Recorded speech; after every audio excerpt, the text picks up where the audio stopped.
Hi, I'm Karen Sussman, the founder and director of the Professional Voice Care Center, where our mission is to create or restore excellent voices, both the speaking and the singing voice.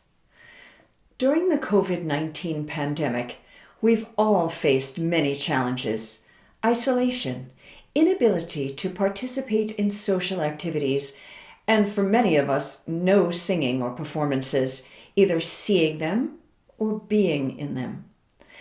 But I've had quite a few clients tell me that they've been rehearsing or even performing with their choral group, their band, or in church. The dangers of these activities are now well known, as was clearly pointed out in the University of Colorado Boulder study following a super spreader event in Skagit Valley, Washington. A fairly large choir rehearsed indoors there for 2.5 hours last March, where one member, unbeknownst to any of them, was already infected with COVID-19. Ventilation was poor, and no one wore masks.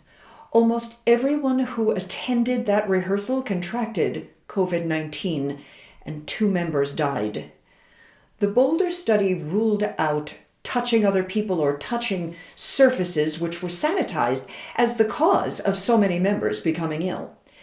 They determined that the culprit was likely inhalation of infectious respiratory aerosols, those microscopic droplets of bodily fluids that are produced in great quantity by singing and loud speaking.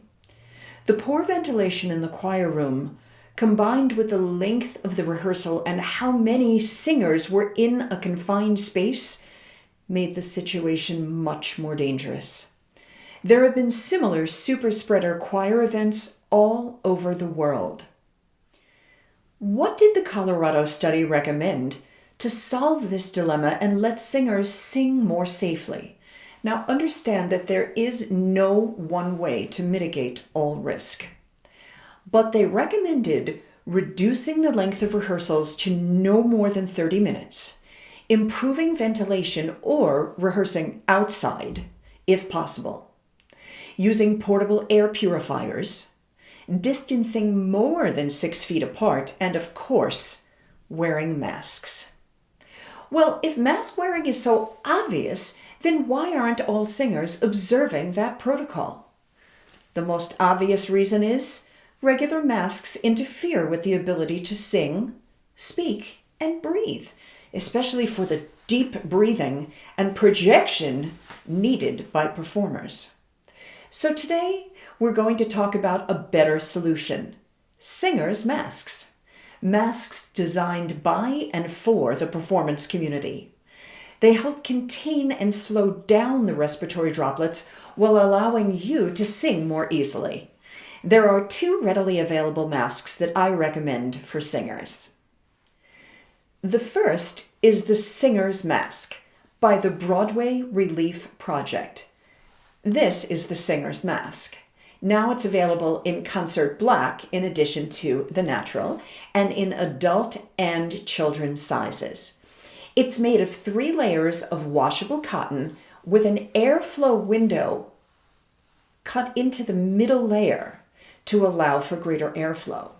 It has a bendable wire frame that keeps the mask away from your mouth and nose. You can breathe and sing normally. Let's demonstrate.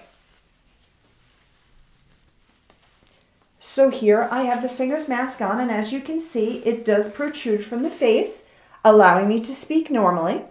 And if I had to sing, it would also come out without very much effect to the singing voice. For instance,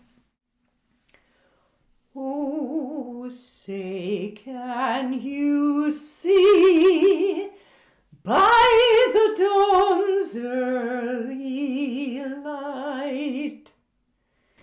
So basically it allowed my voice to come out as it naturally does, despite the fact that I'm wearing a mask. Now, even non-singers who have anxiety about breathing while wearing a mask say that the singer's mask relieves that anxiety since it gives you so much space around the mouth and the nose.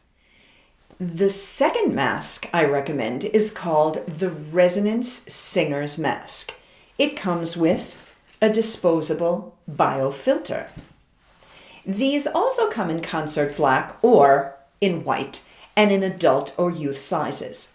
Again, there is a lightweight wire frame that keeps the mask from touching your mouth and nose, and in here, a silicone strip to keep the mask in place. You can inhale deeply with the Resonance Singer's Mask and not suck the fabric into your mouth, and it will not distort the vocal sound. So let's give this one a try. So again, you can see that the mask protrudes from the mouth and nose. It is sealed around my nose with the bendable wire and the silicone strip, and it's sealed under my chin. So again, it has little effect on my speaking voice, and the same thing is true with the singing voice once again. Oh, say, can you see by the dawn's early light? And again, there is virtually no distortion of the singer's sound with the Resonance Singer's Mask. So, all you singers out there and anyone who wants to speak or breathe easily while wearing a mask, no more excuses. If you're going to sing or speak loudly, mask up using the Singer's Mask or the Resonance Singer's Mask.